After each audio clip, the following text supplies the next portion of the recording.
자, 이번 주에 마지막 내용은 교사 역량 점검하기예요. 그래서 본 영상은 저희가 50분 분량으로 찍을 분량은 아니고 사실상 여러분들이 이 체크리스트를 가지고 하나하나 체크해보는 시간이 훨씬 더 유의미하거든요. 그래서 일단은 50분 분량이 안 나오게 된다면 체크리스트를 작성해서 제출하는 형태로 한번 진행을 해볼까 합니다. 자, 그러면 다음 슬라이드 보시겠습니다.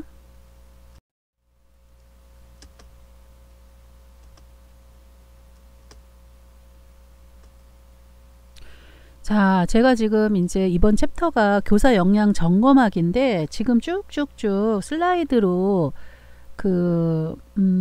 역량 척도에 대한 이름이 좀 올라올 거예요.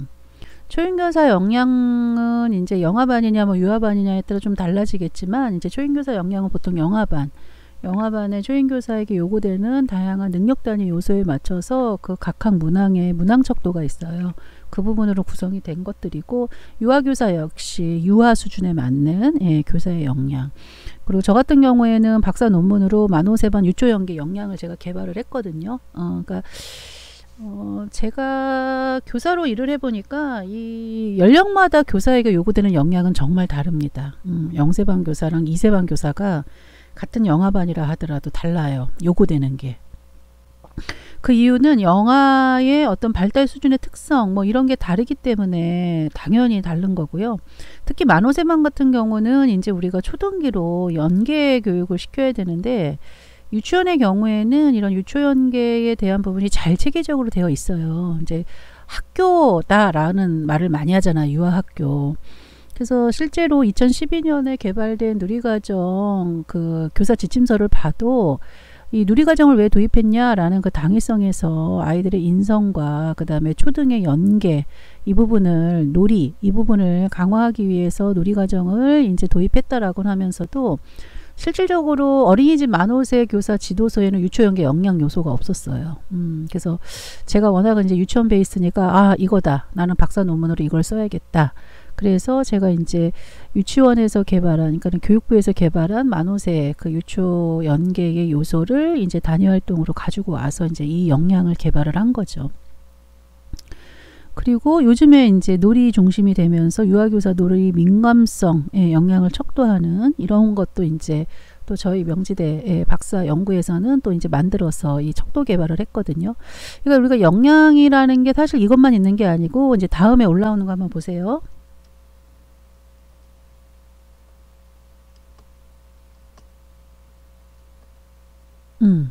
그러니까 우리가 영아나 유아의 교사의 역량을 점검한다는 게 이게 되게 많아요. 되게 많아요.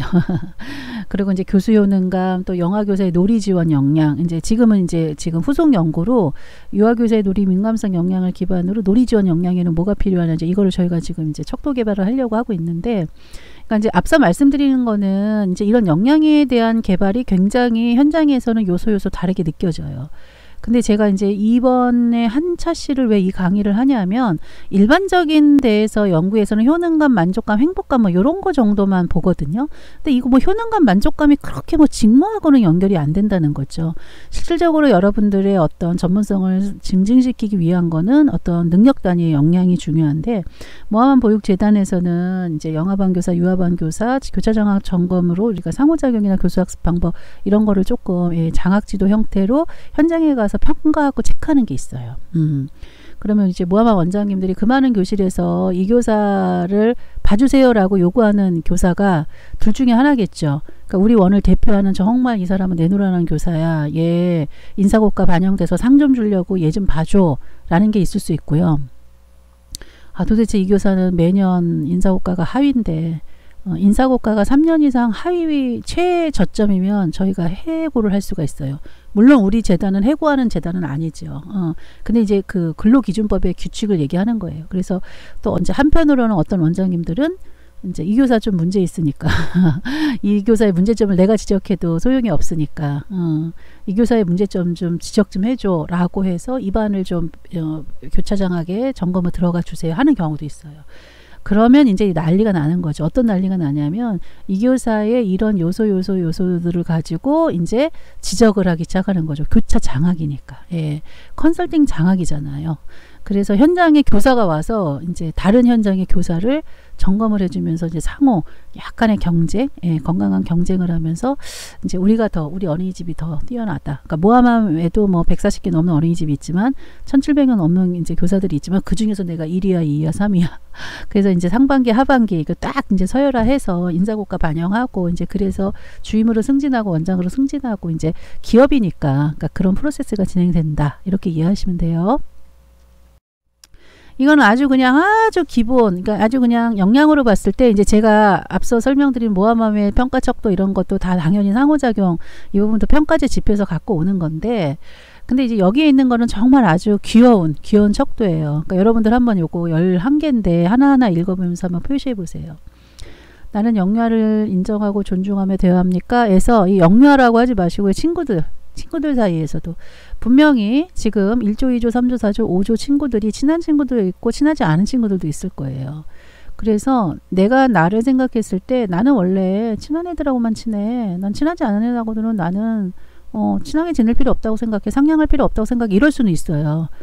그런데 일부러 의도적으로 친절하게 상냥하게 안 했다 하더라도 내가 조금 관계가 소원한 별로 친하고 싶지 않은 사람하고 나하고의 어떤 의사소통의 상호작용을 조금 체크해 보시면 좋을 것 같아요.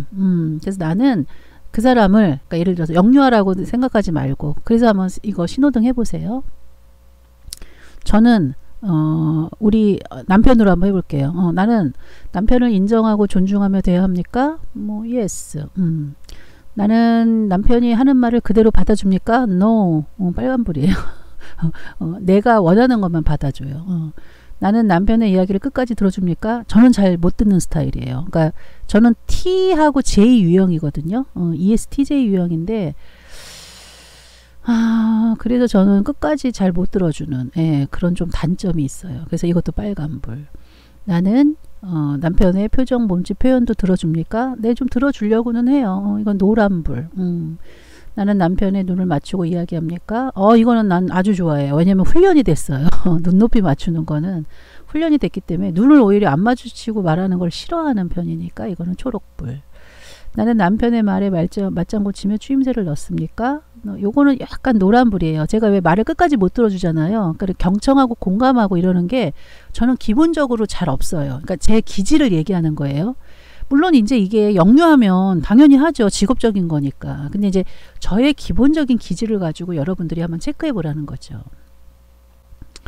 그리고 나는 남편에게 긍정적인 언어로 대화합니까? 좋을 땐 좋지만 싫을 때는 뭐 완전 또 싫게 파이어 막 이제 이런 거죠. 나는 사실에 입각하여 이거는 나는 명확해요. 나는 제2 유형이기 때문에 사실이 아닌 거는 난 잘 얘기하지 않으니까 완전 팩트를 좋아하는 스타일.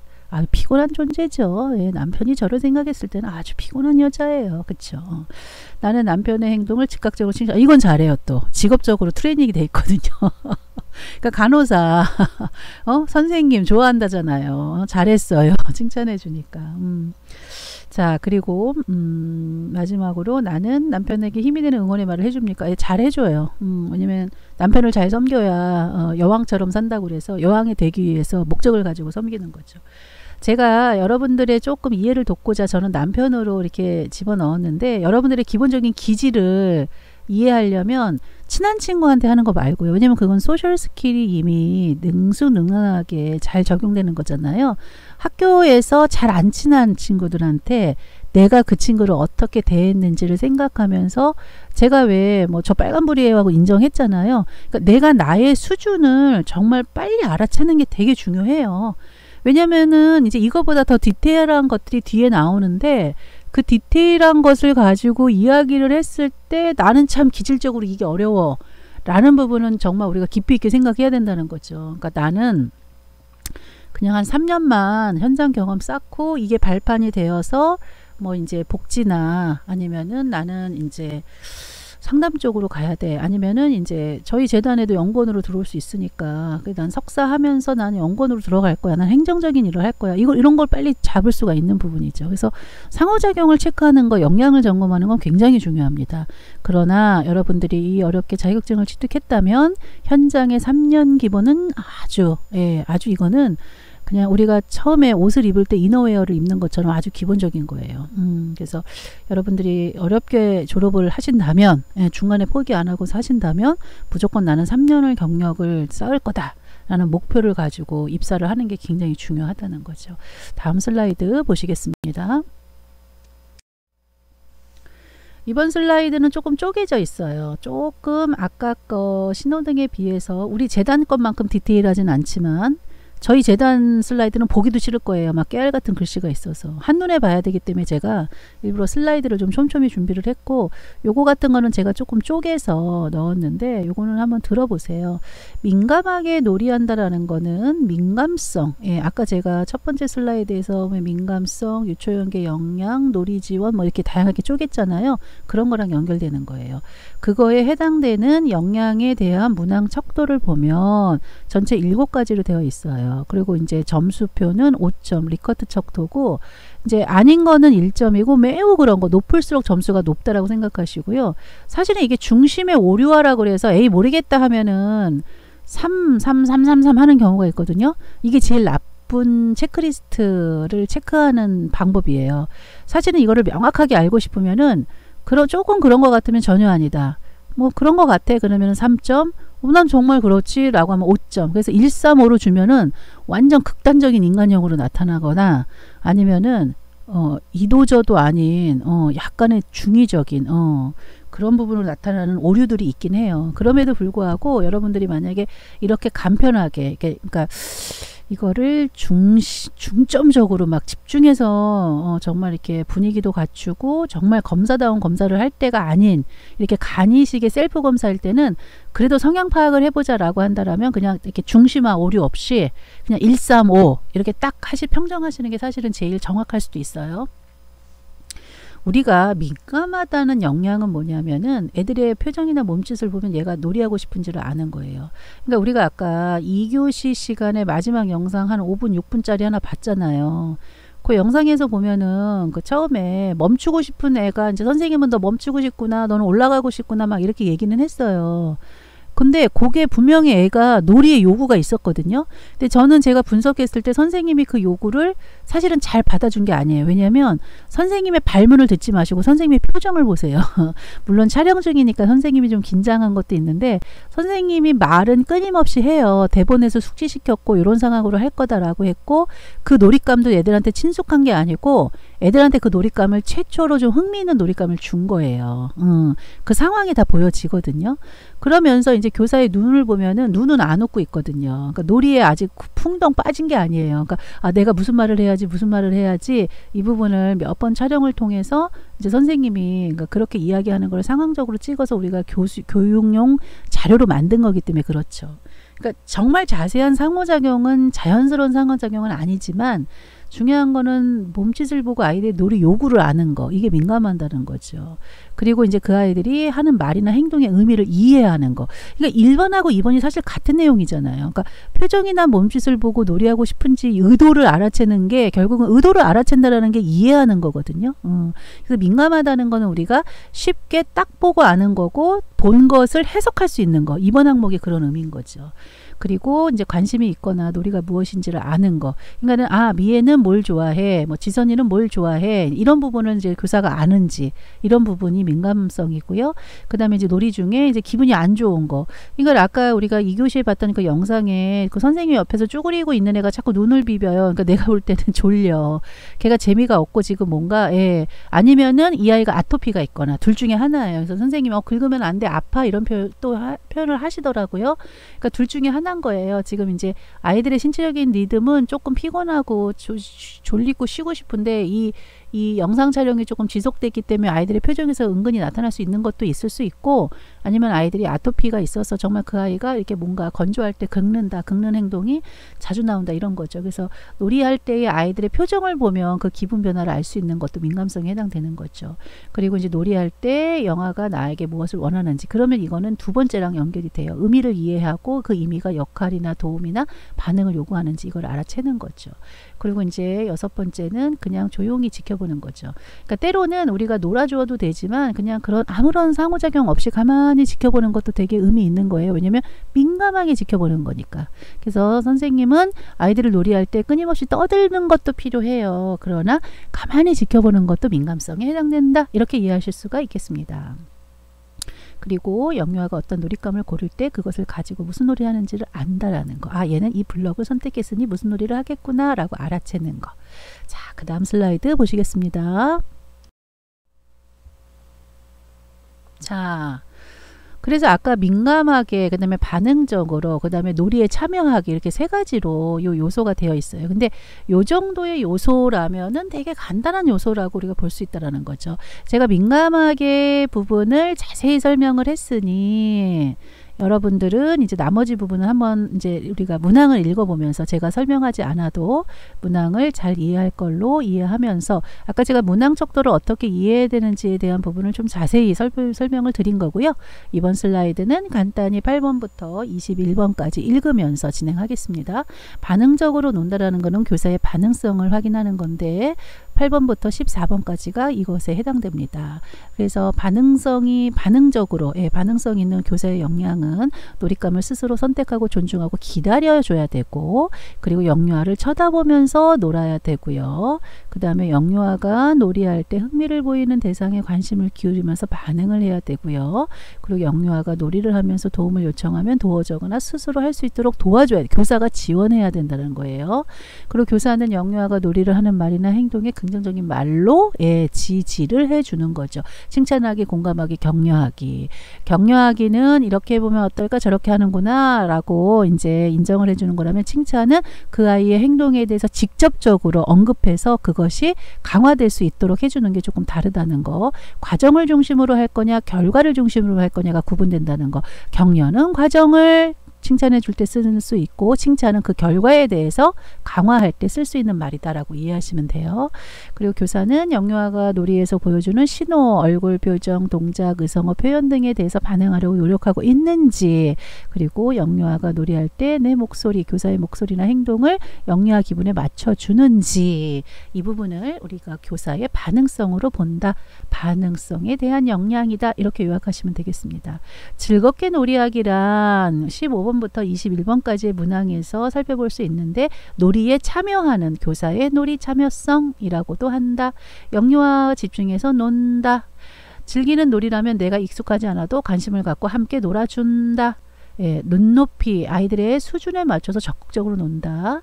그리고 영유아 놀이 중에 즐거운 감정을 함께 느낀다. 다른 업무가 바쁘더라도 나는 놀이 참여는 철저하게 지키고 있다. 기존의 놀이 규칙에 연연하지 않고 영유아와 새로운 아이디어를 내는 것에 흥미롭고 재미있다. 규칙은 변하는 거니까. 마지막으로 영유아와 즐겁게 놀이를 시작해서 즐겁게 마무리한다. 요것이 놀이에 참여하는 교사의 놀이 참여성, 이렇게 이해하실 수 있겠습니다. 그래서 우리가 첫 번째는 신호등 척도였고, 두 번째는 민감성, 반응성, 그 다음에 놀이 참여성, 이렇게 해당이 됩니다.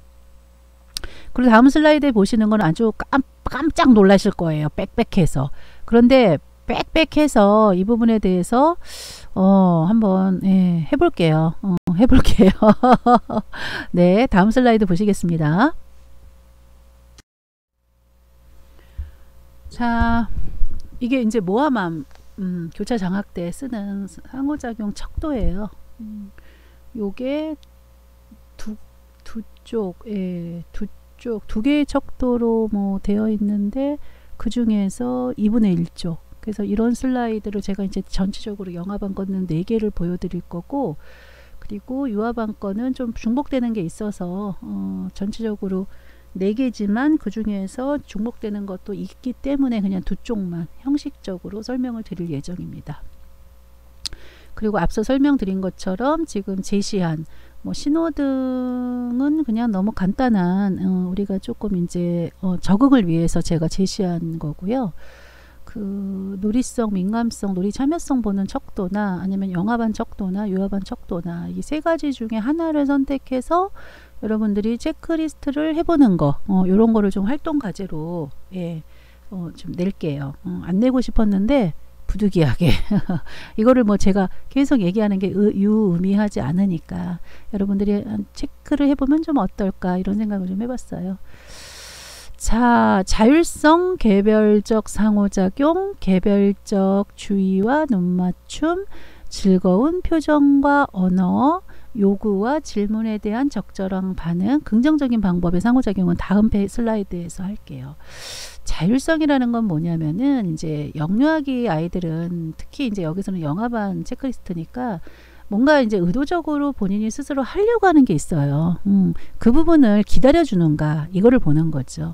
그러니까는 조금 부지런하고 민감한 교사들은 아이가 딱 뭐가 원하는 거다라고 딱 알아채가지고 그 즉시 자기가 이거를 스스로 해결하려고 이제 이렇게 노력하면은 아이들한테 기회가 전혀 안 가거든요.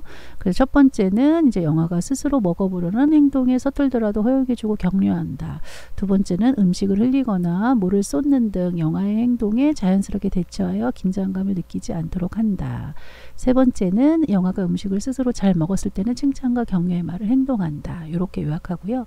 개별적인 상호작용이라는 건 상호작용은 원래는 1대1이에요. 물론 1대1 다도 할 수 있죠. 근데 1대1의 개별적인 상호작용을 얼마나 잘 하는가. 왜냐하면 1대1로 상호작용을 해야 결과론적으로 민감하고 또 반응을 바로 즉시 할 수 있기 때문이에요. 주의 깊게 관찰하며 배변 신호를 알아차리고 개별적으로 대처하는지, 영아가 몸짓으로 표현하는 배변의 의사를 언어로 물어보아 확인하고 있는지, 그리고 영아마다 개별적인 배변 훈련 계획을 가지고 대처하는지. 그러니까 여기서의 영아마다 개별적인 배변 훈련이라는 건 뭐냐면, 예를 들어서 3월생은 빠른 3월생이니까 배변이 먼저 시작이 되고요. 12월생들은 발달이 이르지 않기 때문에 계절이 지나고 나서 예를 들어서 봄학기에 한참 빠른 3월생들이 배변 훈련을 하기 시작하면은 12월쯤 되면은 이제 일부 아이들은 팬티를 입고 다니고 이제 몇몇 아이들은 기저귀를 차거든요. 그러니까 그걸 의미한다라고 이해하시면 돼요. 그 다음에 개별적인 주의와 눈맞춤의 경우에는 이제 개별적인 상호작용은 개별적으로 알아채는 걸 의미하는 거고요. 개별적인 주의와 눈맞춤은 뭐냐면 일일이 우리가 의사소통을 하지는 않더라도 관심을 주는 거. 그거를 의미하는 거예요. 그리고 내가 너를 이렇게 주의를 집중해서 보고 관찰하고 있어. 그래서 때에 따라서 내가 너한테 다가가서 언어적인 의사소통을 할 수도 있고, 내가 그냥 너를 여기서 지그시 바라보면서 너랑 비언어적인 의사소통을 할 수도 있는 거야. 이런 범주까지도 포함하고 있다라고 이해하시면 되겠습니다. 그리고 이제 즐거운 표정과 언어의 경우에는 이제 결국은 이제 교사가 보여주는 비언어적인 거를 말하는 거죠. 비언어적인 부분에서 교사가 얼마나 관심을 가지고 지금 이거를 나하고 이야기를 하고 있는지, 또 영아들과 이야기하고 있는지, 이거를 본다라고 이해하시면 되죠. 그래서 세 가지 문항이 있고요. 요구와 질문에 대한 것도 문항은 많지는 않아요. 문항이 5개로 구성이 되어 있는데 예시를 제시를 했기 때문에 조금 많아 보이는 거죠. 요 예시에 대한 거는 이제 한번 읽어볼게요. 영아의 다양한 언어적 또 비언어적 의사소통의 단서들을 알아차리고 신속하게 반응하는 것을 우리가 요구와 질문에 대한 적절한 반응이다. 그래서 우리가 앞에 척도에서 살펴본 반응성, 그 부분하고 밀접한 연관이 있다. 이렇게 이해를 하시면 될 수 있어요. 그리고 영아가 자유롭게 욕구와 의문을 표현하고 탐색할 수 있도록 격려를 해주고, 성의껏 대답을 해주고, 그리고 적절하게 언어로 표현을 해주고, 그리고 마지막으로 개별적인 호기심을 인정하고 배려해준다. 이것이 반응성에 해당되겠다. 다음 슬라이드를 보시겠습니다.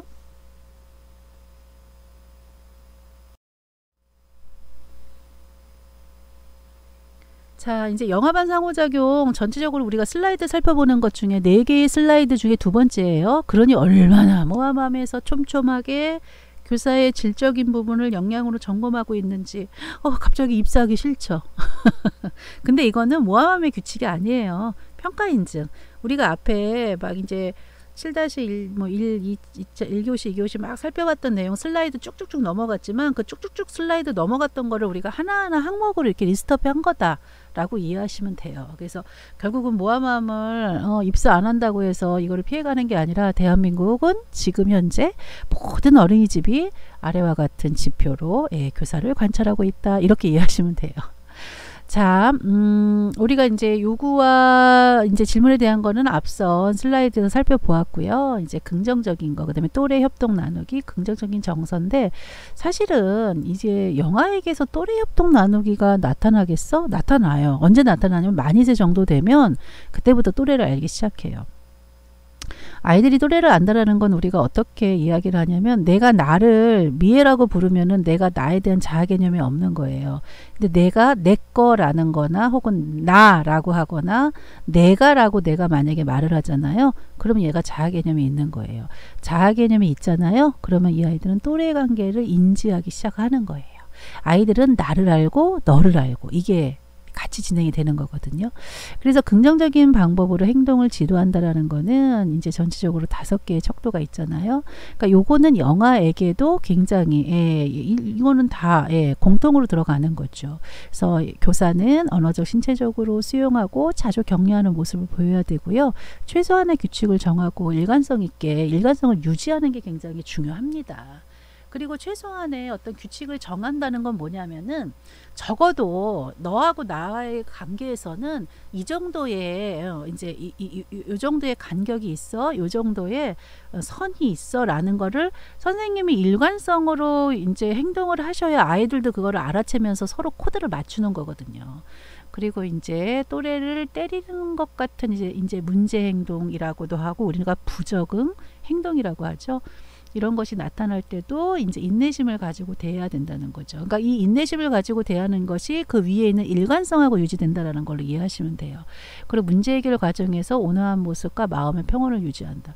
와, 진짜 이 부분은 이 5가지가 어떻게 보면은 이제 우리 어린 학생들의 입장에서는 정말 이상한 애들 다 데려다 앉혀놓고 나보러 돌을 닦으래 이런 말을 할 수 있잖아요. 근데 그런 상황이에요. 아쉽게도. 왜냐하면 아직은 미숙하잖아요. 아이들이 아직은 미숙하기 때문에 이상한 애들이 아니에요. 발달이 이르지 않은 거예요. 어떤 아이들은 발달이 빨리 이르는 거는 개별적인 특성 플러스 그 아이를 둘러싼 주변의 주 양육자의 양육 태도에 의하여 그거를 빈번하게 반복적으로 가르쳤기 때문에 이 아이가 그것이 어느 발달에 이르는 거고요. 아직 이런 부분, 친구를 때리거나 부적응 행동하거나 물거나 이런 거는 이 소셜 스킬을 아직 집에서 적정하게 지도를 하지 못했기 때문이에요. 부모도 부모가 처음 됐으니까 이거를 잘할 수가 없는 거잖아요. 그렇죠? 예, 그렇게 이해하시면 돼요. 그러니까 괜히 이런 항목들을 보면서 울컥울컥 하지 마시길 바랍니다. 영아가 좋아하는 장난감의 수를 충분하게 마련하여 다툼이 덜 일어나게 하는 게 긍정적인 행동을 방법하기 위한 예방, 갈등을 미연에 방지하는 예방적 차원으로 충분한 놀잇감을 준다. 이런 지표들이 제가 설명했을 때 좀 기억이 나면 좋은데. 자, 그 다음에 또래는 제가 아까 설명을 했고요. 그 다음에 마지막으로 긍정적인 정서 표현이에요. 이게 긍정적인 거는 지도하는 거잖아요. 지금 위에는 지도하는 거에 대한 기준을 말하는 거고요. 그러니까 교사가 행동하는 거를 말하는 거고요. 요거 긍정적인 정서 표현은 교사의 태도적인 부분을 말한다. 그래서 수민이는 공론위를 하고 있네. 무엇을 하고 있을까? 영아들에게 긍정적인 정서를 나타내는 행동을 하는 거죠. 웃거나 껴안거나 비언어적인 의사표현을 한다거나, 그 다음에 또래 간의 긍정적인 정서를 격려해 주는 거예요. 와, 우리 손잡자, 어깨동무 해보자, 악수하고 뽀뽀하자, 손 흔들어주자, 안아주자. 그리고 또래 간의 긍정적인 관심을 보이도록 격려하는 거지. 친구 몸을 만져보자, 우리 친구를 보고 웃어보자, 이렇게 말하는 것들. 그래서 영아반 상호작용의 이제 전체 4가지 슬라이드 중에서 우리가 2가지를 살펴봤다라고 이해하시고요. 이제 3번째 슬라이드 보시겠습니다.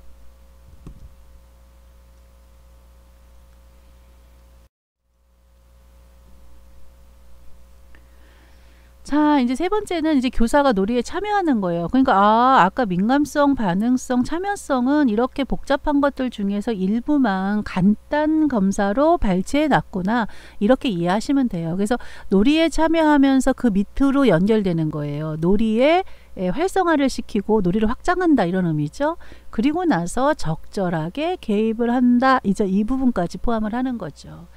자, 그렇다면 영아반에서 교사는 어떻게 놀이에 참여하고 어떻게 놀이를 활성하고 또 놀이가 잘 진행되지 않을 때 놀이에 어떻게 방문을 해야 되는지, 적절한 개입은 어떻게 해야 되는지 그 부분에 대한 내용을 중심으로 살펴보도록 하겠습니다.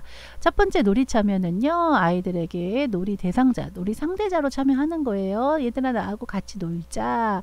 그리고 상호적인 놀이를 하는 거죠. 그러니까 너도 이걸 하면 나도 이거를 하고, 그러니까 영아도 혼자 놀이, 교사도 혼자 놀이, 둘이서 나란히 놀면 병행 놀이, 이렇게 된다는 거죠. 그리고 이제 영아가 옆에서 놀 때 뭔가를 필요로 한다, 요구를 나타낸다 했을 때 재빨리 놀잇감이나 이런 거를 제공해서 함께 놀이할 수 있도록, 다시 말해서 혼자 놀이, 병행 놀이가 이제는 연합 놀이가 될 수 있도록 놀이 기술을 가르치는 거죠. 아이들은 놀이성이 그냥 생기는 게 아닙니다. 이렇게 놀이 참여를 통해서 노는 방법을 알려주는 거죠. 그 뽀로로가 얘기하잖아요. 노는 게 제일 좋아. 그쵸? 아이들은 노는 거 제일 좋아해요. 그러니까 친구들 모여라 얘기하잖아요. 예, 친구들이 모여서 어떻게 해요? 같이 노는 거를 알려주는데 그걸 누가 모델링을 한다? 교사가 시범을 보이고 모델링을 통해서 아이들에게 반복적으로 놀이성이 확장되도록 한다. 그래서 놀 때 이왕 노는 게 아니라 교사가 모델링을 하는데, 두 번째, 놀이 활성화를 시켜야 됩니다.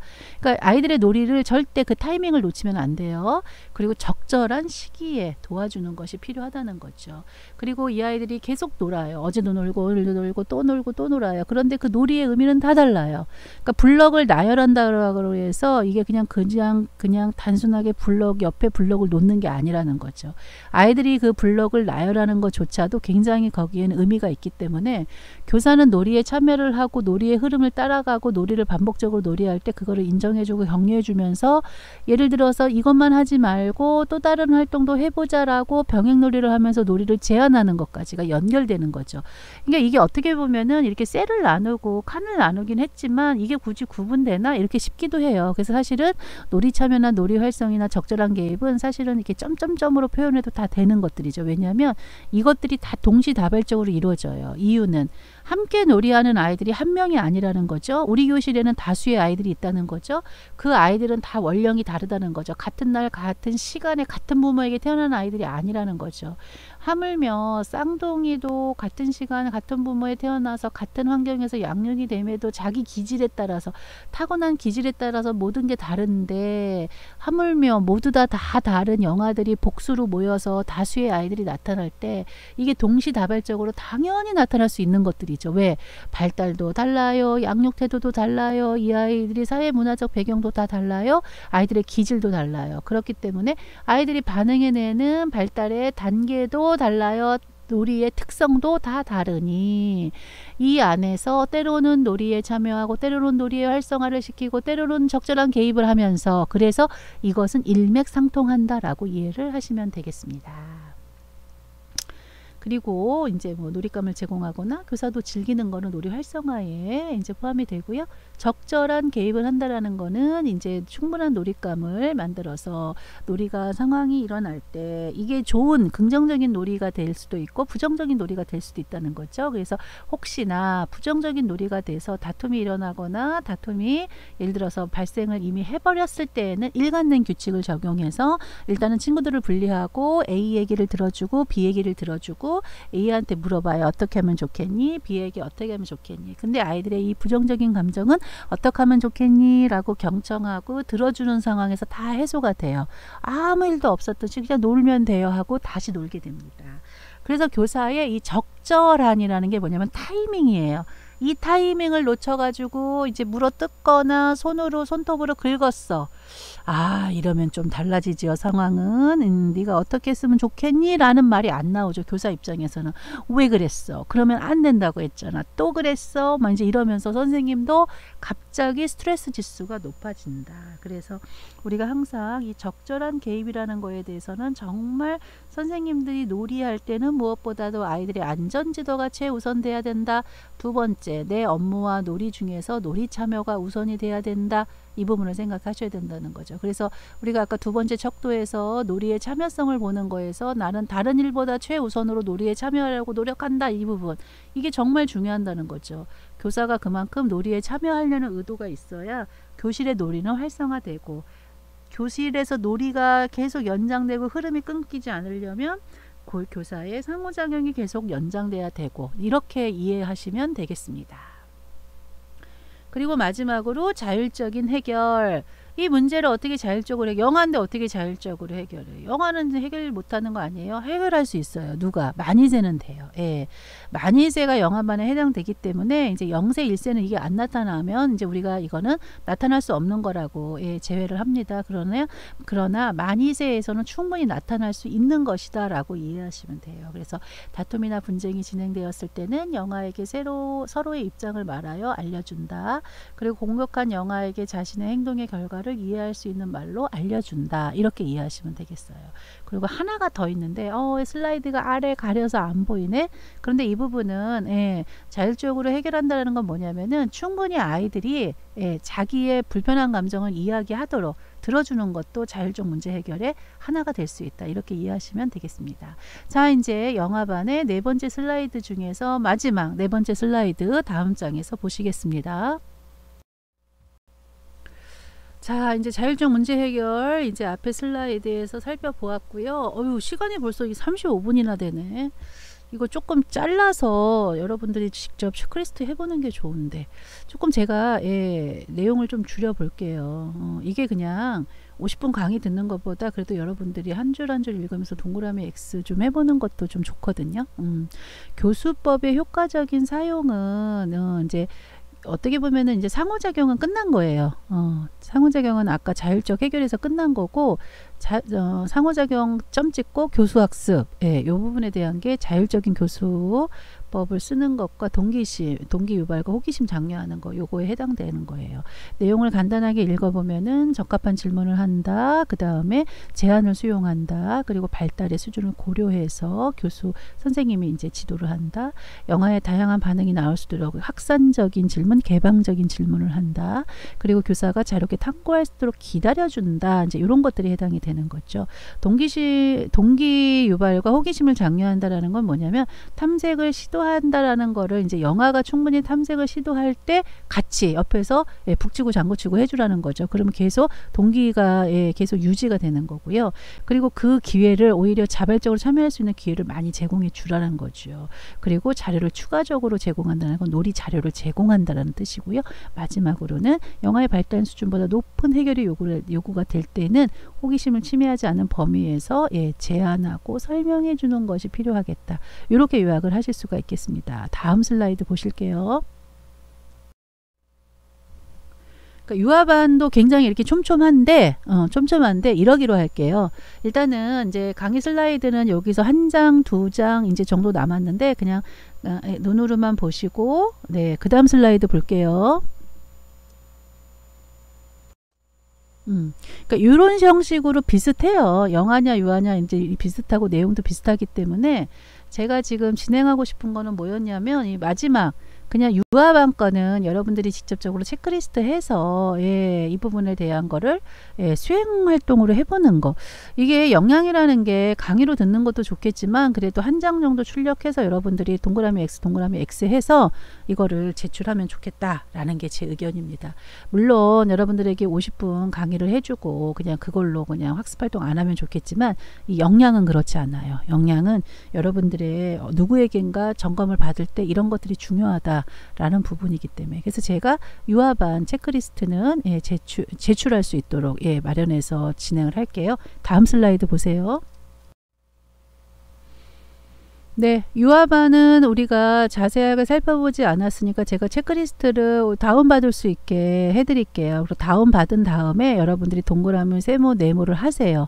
그러면 제가 이 부분에 대해서 이거를 당신이 했습니까? 안 했습니까? 라고 질문을 하면 여러분들이 했습니다. 라고 제출을 하시면 제가 제출 여부에 상관없이 이거는 했다라고 체크를 하는 걸로 이렇게 요약을 하겠습니다. 그래서 이번 강의는 저희가 이제 뭐 한 35분 이렇게 잡으려고 하려고 했는데 35분 40분 정도 이렇게 잡히게 이제 영상은 진행을 하고요. 반드시 요거는 체크리스트는 다운받아 놓으세요.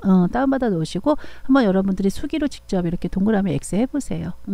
그래서 뭐 이 체크리스트를 다시 이거를 파일로 다운받아서 파일로 작업해서 저한테 메일로 보내거나 이런 건 아니고, 제가 이제 체크리스트를 다운받아서 점검해 보셨나요? 라는 질문을 남기면 여러분들은 네 라고만 답을 쓰고 저한테 제출하기를 버튼을 누르면 제가 제출 여부에 대한 부분만 체크해서 확인하는 걸로 할게요.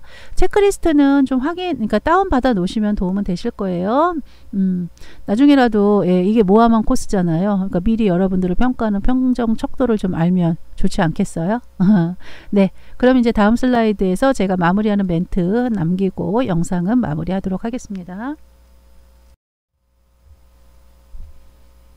네, 이걸로 이제 강의를 마칠 건데요. 한 30초 정도가 남았는데 다음 주에 우리가 꼭 가져올 것 해서 제가 중간고사 1차시, 그러니까 오늘 이번 주차 1교시에 제가 정확하게 안내를 했습니다. 그래서 여러분들이 그 내용을 잘 기록하고 준비해 오실 것은 준비해 와서 우리가 즐거운 마음으로 좀 쌀쌀하겠지만 11월에 캠퍼스에서 뵙도록 하겠습니다. 자, 이번 강의는 이렇게 마치고요. 제출할 거 한 가지 있다라는 거 기억하시면서 반드시 제출해 주시기 바랍니다. 수고 많으셨습니다.